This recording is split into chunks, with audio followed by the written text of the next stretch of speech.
Hello les amis, pour votre émission aujourd'hui, je vous présente une fois de plus une belle étoile, une de ces étoiles que je rencontre sur mon chemin. Nous sommes allés aujourd'hui à la rencontre du docteur Dimi.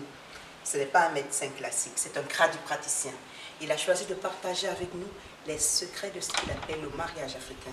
Nous parlerons avec lui de ce que c'est que le mariage africain. En quoi est-il différent de ce qu'il appelle le mariage occidental? Explorons avec le docteur Dimi les secrets du mariage africain. Bon, nous sommes en Afrique, vous savez que quand on est avec un aîné, on le laisse se présenter et souvent il vous donne sa généalogie, il vous dit qui il est. Alors je ne vais pas lui faire l'affront de lui demander qui est-il. Alors je vais laisser le docteur Dimi lui-même décliner toute... Voilà. Déjà, je suis très content de votre arrivée, de mon invitation. Merci de nous recevoir. Parce que c'est ce que nous recherchons en Afrique. Nous recherchons ceux qui peuvent valoriser notre culture, notre tradition. C'est ce qu'on recherche parce que l'Afrique a besoin de ça. On a diabolisé nos valeurs, on a diabolisé nos progénitures, nos populations d'hier et aujourd'hui ne connaissent plus la valeur de la tradition africaine. Je suis très content parce que peu sont ceux qui partent de l'autre côté, qui font l'école occidentale et rentrent valoriser leur culture. Donc je suis très content d'abord. Et je reviens, moi je suis tradipraticien. Fils, petit-fils et arrière-petit-fils de tradipraticien. Je suis né dans un village reculé du Cameroun. On m'a élevé, on m'a éduqué, on m'a transmis toutes les valeurs traditionnelles africaines, que ce soit dans le domaine de la médecine traditionnelle, que ce soit dans le domaine, surtout dans le domaine de la culture africaine, de nos traditions, de nos valeurs, du mysticisme africain, ignoré par la plupart d'entre nous, qu'on diabolise à tout moment. Donc, c'est ce que je suis. Les autres ont passé le temps à l'école, à faire l'école occidentale. Moi, on m'a enlevé à l'école quand j'avais eu le CPE, au moins 2. Mon grand-père avait signalé à mon père que celui-ci doit faire la médecine traditionnelle. Ce sont donc, ce sont ses capacités. On m'a enlevé pour me transmettre tout cela. Alors vous avez été initié par vos grands-parents, vos parents, et c'est comme ça que vous êtes devenu, on peut dire, praticien, c'est ça? Bien sûr, l'initiation commence toujours chez nous à bas âge. En Afrique, l'initiation, oui, nos savoirs, nos sagesses, nos capacités commencent à bas âge. Et il n'y a pas seulement un parent qui le fait. Dans un village, au village, c'est comme ça, tout enfant qui se retrouve au village avait pour obligation d'être éduqué par les parents du village. Qui veut dire que tous les capacités... L'enfant appartient à tout le village en fait. Voilà, donc tout le monde, on nous apprenait, quand il y a erreur, c'est tout parent qui nous éduquait. On n'avait pas besoin d'attendre, choisir que ce n'est que les parents. Bon, les initiations autres maintenant concernent maintenant la famille, nos parents, nos familles. Alors je vous écoute, vous avez dit qu'on n'a pas besoin d'aller à l'école occidentale pour être un initié. Vous comparez l'école occidentale à l'initiation africaine, mais vous faites appeler docteur. Docteur, c'est un titre occidental. Oui. Comment devrait-on vous appeler si on doit vous donner un nom justement qui corresponde à votre espace traditionnel? Vous savez, nous en Afrique, on nous a imposé la langue d'autrui. Donc nous parlons que la langue occidentale. Mais dans votre langue, comment est-ce qu'on vous appelle? Oui, déjà, en nos langues, moi je suis d'Indé, je suis d'Indé. Chez nous, on appelle Ngaka. Donc celui qui... Ngaka. Ngaka. Donc on est aujourd'hui avec le Ngaka. Oui. Ngaka celui qui traite, oui, c'est celui qui traite les patients. Celui qui a les capacités de communiquer avec les esprits des ancêtres. Celui qui a les capacités de communiquer avec les esprits de la nature. Donc qui communique, voilà ce genre de personnes, voilà le nom qu'on donne dans le village. Alors vous estimez que votre mission est celle que vos parents, vos grands-parents vous ont transmis, c'est de vous de vous mettre au service des autres de la société et de mettre justement toutes vos connaissances pour le bien-être de l'être humain. Bon, alors, je viens vous voir parce que vous êtes également écrivain. Oui. Vous vous êtes présenté, mais vous n'avez pas dit que vous êtes écrivain. Vous êtes également écrivain, vous avez plusieurs livres justement que vous avez fait paraître. Et il y a celui-ci qui parle de les plus grands et vrais secrets africains pour la réussite en mariage et en famille. Il a particulièrement attiré mon attention, pas seulement parce que je suis une femme, mais surtout parce que je me suis rendu compte au fil de la lecture que vous évoquez plusieurs aspects du mariage. Et surtout des aspects qu'on n'a pas l'habitude d'évoquer dans le mariage selon la vision occidentale, comme vous dites. Alors, dans votre livre, vous commencez tout de suite en fustigeant la colonisation. Vous critiquez la colonisation et vous déclarez que les Africains ont perdu leur mode de vie. Ils ne savent plus comment se fait le mariage de nos jours. Et j'aimerais que nous puissions nous entretenir dessus. D'accord. Merci. Alors, déjà, le mariage en Afrique, parce que les colons sont venus imposer leur mode de vie, leur mode de pensée, dénigrer, diaboliser la pensée, les capacités ancestrales africaines, diaboliser nos ancêtres, dire que nos ancêtres étaient des indigènes, ce sont des gens qui ne réfléchissaient pas. Ce que vous dites là, je tiens à préciser que c'est votre point de vue, ça. Oui, c'est mon point de vue, très important. Oui. Vous savez, c'est un point de vue que ça se dit, parce que eux, ils ont fait cela et instauré même dans les livres, instauré dans la tête de la progéniture africaine. Des gens savent que nos ancêtres étaient des gens et des indigènes qui n'avaient pas de bonne capacité de raisonnement. C'est pour cette raison que on a dit nos parents ne maîtrisaient rien. Le mariage en Afrique, on maltraitait les femmes. Nos ancêtres. La femme était plus ou moins un être humain de seconde zone. Et vous, à travers votre livre, vous prétendez que non. Tout ça est fausse. Ah bon? Oui, dans le livre, j'ai détaillé. Parce que quand on ne connaît pas qui sont les gens, qui était la femme, quel est le rôle de la femme dans notre société, mais c'est ça qui est le problème. Ils ont dit, nos ancêtres ont diabolisé nos femmes, alors que la femme, elle est au centre de la vie. C'est la femme, c'est elle qui a les capacités de mettre l'ordre, la paix, orientée. Donc, peut faire ce que même son mari devient un vrai homme. Et le rôle de la femme, vous le dites dans votre livre. Mais en dehors du rôle de la femme, j'insiste vraiment sur cet acharnement que vous avez à faire la comparaison entre la notion de mariage occidental et le mariage africain. Pourquoi vous vous acharnez à faire cette comparaison? Pourquoi vous ne parlez pas simplement de vos valeurs sans toutefois être en train de faire une comparaison avec ce que l'autre fait? Parlez-nous, là dans votre livre, vous avez, dans une grande partie du livre, je dois le reconnaître, vous avez parlé de nos valeurs africaines, de comment nous sommes et tout, mais il y a toujours cette comparaison avec l'Occident. Pourquoi? vous savez, il fallait une comparaison. La comparaison vient pourquoi? Parce que quand nous, on explique à nos frères et sœurs que voilà nos traditions, voilà les valeurs de nos traditions, voilà. Comment ils ont été habitués avec le système occidental? Eux, ils ne voient pas les failles dans le système occidental. C'est pour cette raison. Maintenant, ils croient que le système occidental est juste, il n'y a pas de faille, tout est bon, tout est correct là-bas. Mais il faut donc leur dire que voilà dans le système occidental, voilà ce que vous croyez qu'elle est bien. Alors que voilà les failles, je cite les failles. Je compare et dis que voilà le système traditionnel. Quand on a telle loi que vous avez dit, on vous a dit que c'est pour maltraiter, pour vous torturer, pour marginaliser les femmes. Non, ce n'est pas une loi pour marginaliser les femmes, parce que voilà l'impact sur la progéniture, sur nos progénitures, sur toi, l'homme et la femme. Donc, dans notre famille, voilà l'impact négatif. Nos ancêtres ont vu cet impact avant de mettre telle loi pour protéger la famille. Parce que si je ne fais pas cette comparaison, les gens ne vont pas comprendre. En effet, parce qu'effectivement, vous le dites dans votre livre, le mariage a d'abord pour but de faire grandir la petite famille, la grande famille, mais la société. Je dis, voilà. En général. Le but du mariage, c'est ça. C'est peut-être pour ça que dans certaines contrées, dans certaines va dire dans certains peuples, dans certaines régions, il est permis, il est autorisé, on peut comprendre qu'un homme puisse avoir plusieurs femmes. Oui. Aujourd'hui, on dit que la polygamie, vraiment, ça c'est dénigrer la femme, ça c'est chosifier la femme. Et là, vous nous faites comprendre que non, c'est un choix qui est fait exprès parce qu'il fallait faire grandir certains aspects dans la société. Déjà, très important, parce que on a dit la polygamie est une mauvaise chose. Alors que d'après nos ancêtres, ils avaient fait de grandes analyses. Ils ont compris qu'on est plus de femmes que d'hommes. Ah, vous le pensez ça, qu'il y a plus de femmes que d'hommes? Plus de femmes que d'hommes. Et c'est pour ça qu'il y aurait de la polygamie qui serait autorisée?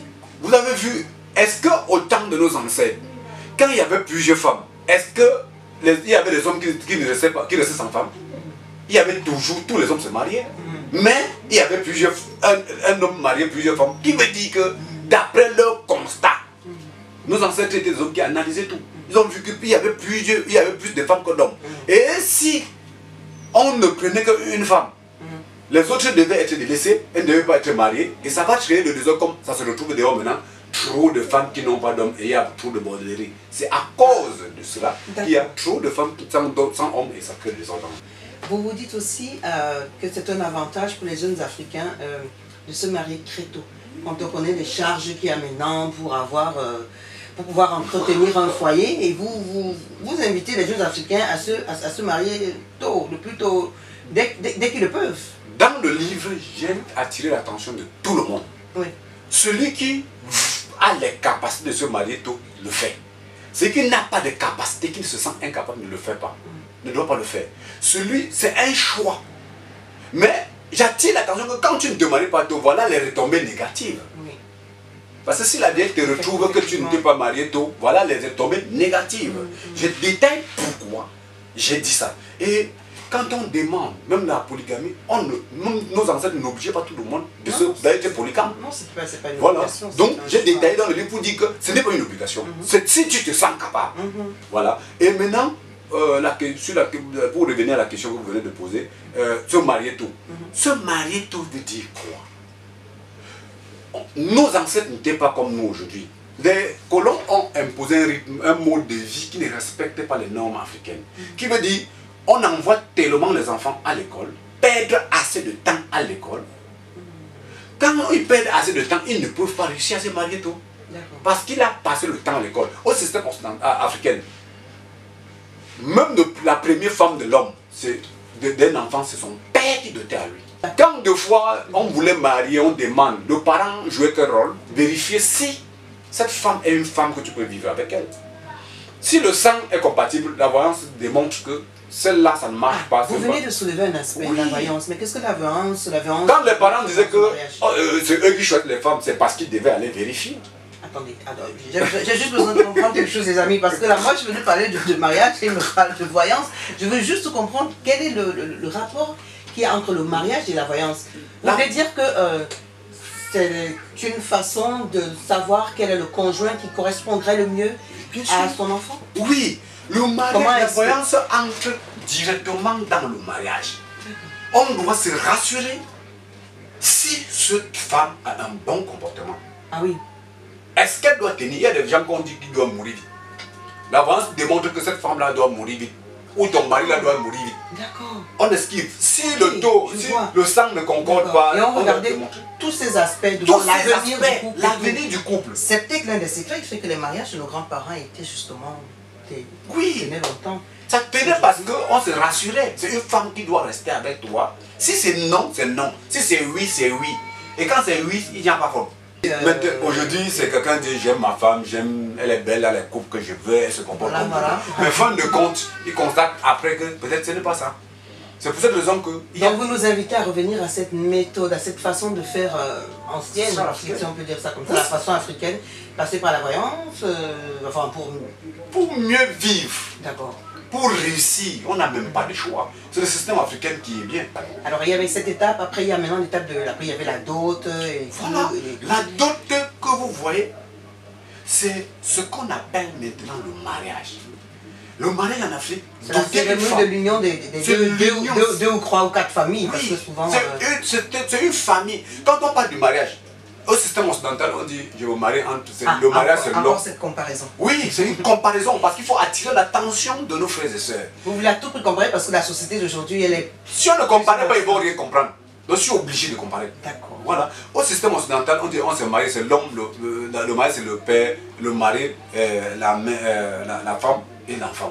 Oui. Non, c'est très... Chez nous, c'est pas d'abord, non. Bon, c'est peut-être pour éviter certaines complications relationnelles. Non, je crois que c'est relationnel, c'est évité, non, c'est faux. Vous savez, dans une société, l'être humain ne peut pas vivre seul. Un parent, ça veut dire que si ton père est malade, qui doit encore te soutenir? La société. Alors qu'au système africain, le mariage c'est fait entre deux familles. C'est l'union de deux familles. On lie la famille, donc on agrandit la famille. C'est d'abord la richesse qui est là. On était une famille, maintenant on a agrandi, ça fait maintenant deux familles. Ouais. Qui veut dire que c'est une force. Vous savez, même les politiciens, même les qui, ils sont puissants qu'avec les êtres humains. Donc selon nos ancêtres, la première richesse, la première richesse c'est les humains. Pour voter un président, il faut avoir beaucoup de population. Tout à fait. Donc c'est la même chose chez nous. Pour être grand, il faut avoir les grandes familles, les familles qui se relient à nous. Donc le mariage permettait à relier des familles, à agrandir la famille. Qui veut dire que la femme doit faire l'effort, savoir qu'elle doit vivre en société. On ne doit pas vivre au ciel. Pourquoi uniquement la femme? Parce que c'est le cœur du foyer ou bien? Même l'homme, mais la femme est là. Elle que le cœur du foyer. Vous voyez la femme, on tire trop sur la femme. C'est elle qui s'occupe, qui élève les enfants, qui éduque, même son mari. C'est elle. C'est pour ça que la femme est une personne qui doit plus respecter les lois préétablies par nos ancêtres que tout le monde. Parce qu'elle a la charge, la vie, oui, justement, de ce foyer. C'est elle qui a la femme chez nous, c'est elle qui a le foyer. Elle ne commande pas comme on dit chez les blancs, on doit, c'est 50-50 comme on dit souvent. Oui, mais chez nous, en même temps, c'est deux êtres humains qui sont égaux. Non, on parle de l'égalité de sexe, ce n'est pas ça. La femme a plus de travail que l'homme. Nous travaillons dur en journée, mais le travail de la femme dépasse pour nous. C'est une personne qui doit avoir une grosse capacité morale, qui ne doit pas faillir dans son comportement. C'est pour ça qu'elle avait une place particulière dans notre société, contrairement à celle qu'on lui donne aujourd'hui. Oui, ça la diminue. Ah ben c'est une bonne leçon. Pour ça, j'espère, les amis, que vous retenez ça. Mais avant de terminer, il y a un aspect encore de cette cérémonie du mariage que vous avez évoqué, qui a attiré mon attention particulièrement. Vous avez parlé de la cérémonie du Kadi. Vous avez parlé du Kadi et du contre-Kadi. Oui. C'est quoi ça? Oui, le Kadi, c'est... Le Kadi, quand on boit le Kadi, c'est une cérémonie du mariage. Qui, quand on boit ce Kadi, c'est une fidélité entre l'homme et la femme. Donc, c'est la femme qui doit être fidèle envers l'homme. Non. Mais je vous interromps tout de suite, monsieur. C'est un couple, docteur. C'est un couple. Hein? Je vais l'expliquer. Pourquoi est-ce que ce serait uniquement la femme qui serait fidèle? Et l'homme, lui, ne doit pas être fidèle? Je dois l'expliquer à la forme traditionnelle, africaine, à la manière de la pensée de nos ancêtres. C'est pas le docteur qui a créé. D'accord, docteur. Expliquez un peu qu'on puisse comprendre. Bon, pour mieux donc comprendre cela, quand on disait que c'est la femme qui doit être fidèle, pourquoi? Chez nous, la polygamie est autorisée. Qui veut dire que la fidélité vient de la femme. Vous savez, ce que vous ignorez, que quand une femme, j'ai expliqué à l'intérieur même du livre, quand une femme n'est pas fidèle, je venais de vous dire que c'est la femme qui tient le couple. Ça veut dire que si elle n'est pas fidèle, même spirituellement, elle peut être détruite. Non, spirituellement, même naturellement, elle est déséquilibrée. Parce que, vous savez, vous les femmes, vous avez un système. Quand tu es avec un homme, quand tu sais que l'homme t'aime, la femme s'accroche, quand on dit aimer là. Quand elle s'accroche déjà sur son mot aimer, elle faille facilement parce qu'elle est dans le foyer. Si tu pars dehors, tu vas chercher un autre homme qui doit t'aimer. Maintenant, quand tu pars chercher celui qui doit t'aimer, ça veut dire que tu marginalises celui qui est à la maison. Celui qui est à la maison, tu ne vas plus respecter. Tu vas mal te comporter. Comme tu te comportes mal, tu inculques les mêmes sales comportements aux enfants. Ça devient très dangereux. C'est comme ça que le foyer est déstabilisé. Le foyer est déstabilisé, la vie des enfants est détruite. Et même la société, parce que les enfants vont se retrouver dans la société mal élevés. Donc c'est pour cette raison que la femme doit être fidèle. Donc le Kadi vient fidéliser la femme, qu'elle sache que voilà, j'ai un objectif à atteindre. J'ai un travail lourd à faire. Donc c'est pour cette raison que quand on boit le caddie, on dit fidélité. Maintenant, le contre caddie vient pourquoi? Pourquoi le contre? Parce que nos ancêtres savaient que les hommes de mal intentionnés peuvent violer la femme. Ça crée le problème. Ce caddie doit la tuer. Oui. Donc il faut donc prévoir le contre caddie. La femme elle-même peut être fragile, elle est déséquilibrée, elle couche avec un autre, ça lui crée des problèmes, ça lui tue. Donc on a prévu ce contre caddie parce que ça peut arriver. Donc nos ancêtres savaient qu'il y avait des failles, il y avait des possibilités de failles. Non, nos ancêtres savaient que l'être humain est quelqu'un qui peut changer. L'être humain peut faillir. C'est pour ça qu'ils avaient prévu ce contre-caddie. Ils avaient prévu ce contre-caddie. Ça veut dire que nos ancêtres étaient des hommes très développés. Une petite révolte, je comprends vraiment pas pourquoi la femme, vous me l'avez expliqué, mais j'ai quand même quelques réticences à ce niveau. Ce serait bien que la fidélité soit quand même réciproque et partagée. C'est bien aussi pour le bonheur du couple et de la société. Mais si vous êtes femme, oui. Et une femme doit essayer de savoir qu'est-ce qui ne va pas. Parce que ça pousse à l'interpellation. Je ne me plains pas. C'est normal. Un être humain doit toujours se poser des questions pour essayer de savoir et de comprendre. C'est pour ça que j'écris. Je n'écris pas parce que ça m'intéresse. Parce que je connais que c'est ce qui gêne. Ça dérange. La fidélité du couple. Chez nous, il y a même encore le caddie qui autorisait celui qui veut avoir une femme. Ah oui? Il veut être seul avec sa femme. Oui. Dans notre tradition, elle est toujours autorisée. Ah, oui, ce n'est pas une obligation comme devient polygame. Non, non, c'était pas une obligation. Non, c'est pas une obligation. Qui veut dire qu'il y avait encore des rituels de caddie. Pour ceux qui choisissaient d'avoir... Oui, qui choisissent être seul. Ne plus avoir une autre femme. Et ce caddie était très délicat. C'est un caddie qui est puissant, encore plus grave même. Qui veut dire que si tu mens, tu pars coucher avec un autre dehors, c'est la mort qui suit. Oui, automatiquement. Donc ça veut dire que celui-là, on ne refuse pas, c'est le choix de quelqu'un. Vous les femmes d'aujourd'hui, celui qui veut toujours choisir moi seul, nous on ne refuse pas, nos ancêtres n'avaient pas autorisé. C'était prévu. Oui. Alors docteur, j'ai une question que je pose toujours à tous mes invités. Parce que c'est quelque chose qui me torture un peu. J'aimerais savoir qu'est-ce qui guide vos choix. Quand vous avez un choix à faire dans votre vie, quand vous devez choisir à la limite le matin, si vous devez manger vos repas du matin, ou alors quand vous avez des choix plus déterminants à faire sur l'avenir, sur votre avenir et l'avenir de vos enfants par exemple, qu'est-ce qui guide vos choix? Vous savez, quelle est la boussole qui vous permet de prendre une décision et pas une autre? Très important. La question est à sa place. Vous avez même raison de poser des questions à vos invités par rapport. Qu'est-ce qui se passe en Afrique? Nous avons deux manières de réfléchir, de vivre, la façon de fonctionner. Il y a d'abord la capacité de raisonnement qui doit être qu'on appelle sagesse. D'autres appellent philosophie de vie, tout, mais en chez nous on appelle sagesse.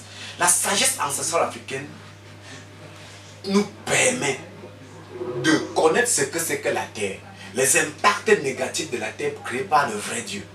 Donc pour dire qu'on connaît d'abord tout ça, mais il y a des choses qui dépassent l'entendement de l'être humain, quel qu'en soit ton niveau de réflexion. C'est pour cette raison que nos ancêtres avaient prévu dans nos lois et dans notre forme de vie de soumettre la plupart de nos doléances à la nature, à nos ancêtres, pour ce qui dépasse notre compréhension. Qu'est-ce que vous entendez par soumettre des doléances à la nature et aux ancêtres? Oui, qui veut dire que je peux vouloir envoyer mon enfant apprendre quelque chose. Moi, je réfléchis. Selon moi, je vois c'est bien. Mais, il dit aux ancêtres, ici, d'après ma part de réflexion, je pense que c'est bon, mais qu'est-ce que vous en dites? Parce que eux, ils sont en esprit. Est-ce qu'ils ne se trompent jamais? Non, nos ancêtres ne sont pas comme nous, ils ne sont pas des humains, ils sont en esprit. Ils ne se trompent jamais. Quand ils meurent déjà, ils sont des êtres, ils sont en des esprits positifs. Ils ne peuvent plus poser des actes négatifs. Je préfère recevoir la réponse d'un ancêtre que de recevoir la réponse d'un être humain. Parce que l'être humain peut être jaloux, il peut être menteur, il peut vouloir me tromper. Alors que les ancêtres te disent ce qui est clair et net. Qui veut dire, la question posée aux ancêtres, le problème qui me cœure, c'est notre corps de métier qu'on a laissé n'importe qui entrer dedans. faire ce qu'ils veulent. Et il y a beaucoup de charlatanisme. Oui, maintenant. parce qu'ils sont devenus... C'est le système colonial, hein, parce qu'on a dit on peut mentir, après on Encore demande ça, pardon. parce que- Oui, on peut mentir, on demande pardon, Dieu doit nous pardonner. Au système traditionnel africain, le mensonge était strictement interdit. Oui. Ça faisait que tous les tradipraticiens disaient Automatiquement la rien que la vérité. Qui veut dire, nos populations devaient venir vers nous. C'est pour ça que j'interpelle même nos administrateurs. Parce qu'on a créé des lois imposées dans nos républiques, marginaliser les tradipraticiens, parce qu'on devait créer un ministère de la médecine traditionnelle. C'est le ministère, oui. Ça, c'est une proposition que vous faites là. Oui, j'ai la création d'un ministère de la créer médecine un ministère de la médecine traditionnelle. traditionnelle qui doit recadrer, qui doit recenser, recadrer tous les praticiens et chasser maintenant tous les charlatans, les fémans qui sont derrière, qui trompent la population. Carrément. Oui, parce qu'il y a des fémans, il y a des fémans qui passent le temps, disent qu'ils sont des marabouts, les autres qui ne sont pas. Oui. Ils trompent la population. Et cela salit maintenant notre des image. véritables tradipraticiens. Oui. Ils sont tous vus comme des charlatans. Voilà, maintenant, nos populations qui devaient se rattacher vers nous, prendre les informations réelles, peut-être vouloir demander si la femme, si c'est le mien, oui, si ce que l'enfant doit faire doit aller, tout, on pose des questions à nos ancêtres, ils répondent la vraie, ils te disent ce qui est vrai. Moi, je suis très patient, pourquoi? Mon grand-père dit à mon père, celui-ci est, serait, son don c'est ici. Et c'est comme ça que vous avez été initié. C'est directement comme ici, on m'enlève à l'école. Tout le village, les gens étaient même au village n'étaient même pas d'accord. Pourquoi on enlève l'enfant à l'école? Alors, le grand-père dit, c'était tout. Maintenant, je valorise, j'écris, je transmets ce qu'ils nous ont légué. Alors, donc ça veut dire qu'ils avaient raison, ils l'avaient vu. C'est comme ça qu'on faisait dans notre village. Alors donc, en fait, pour répondre à ma question, ce qui guide vos choix, c'est la voix de vos ancêtres. La voix de nos ancêtres. Oui, je suis très content. Alors, un dernier conseil pour les jeunes mariés, et même les vieux mariés. Oui. Si vous aviez un conseil à donner en tant que nganga, Ngaka. en tant que ngaka, Oui. alors on va faire la rubrique, le conseil de ngaka pour les mariés, jeunes ou vieux. Écoutons son conseil. Oui, déjà, le conseil aux jeunes mariés ou aux vieux mariés, c'est de s'acquérir. Toute personne doit avoir ce livre parce que beaucoup ne maîtrisaient plus les valeurs traditionnelles africaines. J'ai écrit ça pour les enseigner encore nos valeurs qu'ils ont ignorées. Et j'interpelle encore tous les jeunes mariés et les mariés de rentrer dans leur tradition. Puiser nos valeurs, apprendre, s'enraciner. Sur ce que c'est que le mariage. Oui, parce que c'est ça qui fait qu'il y a les déséquilibres, les divorces partout. S'ils s'enracinent, notre population, notre peuple, l'Afrique doit se développer. Parce que quand elle s'enracine, la femme joue son rôle qu'il faut, le mari joue. Parce que dans le livre, j'ai tiré sur l'homme, sur la femme, sur tout le monde. La belle famille, la famille, tout le monde. Regardez tout le monde. Oui, tout le monde, n'importe qui se retrouve dedans. N'importe qui doit se retrouver, savoir que si je parle à ma belle-fille mal, je me comporte mal à ma belle-fille, voilà les retombées négatives, j'ai cité dans le livre. Si je me comporte mal avec mon mari, voilà les retombées négatives, tu te regardes, voilà les retombées sur mes enfants. Si moi la femme, je me comporte mal à ma belle-famille, voilà les retombées négatives. Là, c'est pour dire, le mariage c'est une obligation de vivre ensemble. Une obligation. De vivre ensemble. Parce que quand on a fait le choix de se mettre ensemble, on est obligé de vivre ensemble. C'est pour ça que le divorce n'est pas autorisé chez nous. Ah. C'est interdit. Marier, c'est marier parce que c'est une famille qu'on a reliée. Si en cours de route on se rend compte que ça. Non, on ne doit pas se rendre compte. On supporte. Non, la vie n'a. Dieu, on a fait croire, les colons ont fait croire aux gens que la vie, on a bien planifié la vie. Dieu a bien créé le monde. Non. Vous voyez, il pleut. Le feu te tape, tu trembles. C'est Dieu qui a créé, c'est la souffrance. Planifié par le vrai Dieu. Le soleil te chauffe, tu souffres. C'est planifié par le vrai Dieu. La famine te ronge. Tu as faim. Il faut manger. C'est une souffrance. C'est planifié par le vrai Dieu. Mais comment vous voulez donc faire croire que vous n'allez pas souffrir sur la terre? Non, c'est interdit. Il faut savoir qu'on doit souffrir sur la terre parce que le vrai Dieu a planifié cela.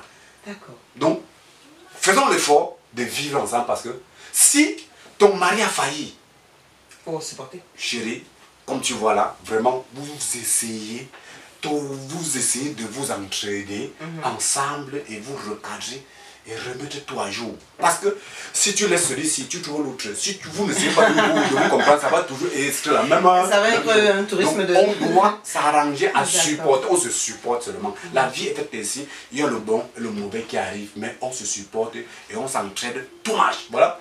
Le conseil que je vais donner à tous les mariés, c'est de supporter. Supporter. On supporte la vie. Déjà, Dieu a créé avec les problèmes dedans, donc on doit seulement se supporter. D'accord, supporter. Et voilà, c'est ça. Alors c'est sur ce mot de supporter hein, que nous allons clôturer ce partage. C'était un plaisir pour nous de vous avoir et nous sommes reconnaissants et nous sommes contents d'avoir appris beaucoup de choses avec vous. Même s'il peut y avoir des points sur lesquels nous ne sommes pas tellement d'accord. Donc merci beaucoup, merci de nous avoir accueillis. C'est moi qui vous remercie parce que nos valeurs africaines doivent être valorisées. Je suis très content et bonne suite que les dieux de nos ancêtres, tous les dieux de nos ancêtres, les dieux de la terre où nous nous trouvons, vous donnent les bénédictions nécessaires. Les terres où vous allez vous trouver n'importe où nous allons nous trouver n'importe où, nous donne et vous donne les bénédictions nécessaires. Et c'est sur ce mot que nous terminons les amis. Et puis n'oubliez pas une chose, comme je vous le dis d'habitude, le vent qui déracine le baobab n'empêche pas l'aigle de s'envoler. À très bientôt.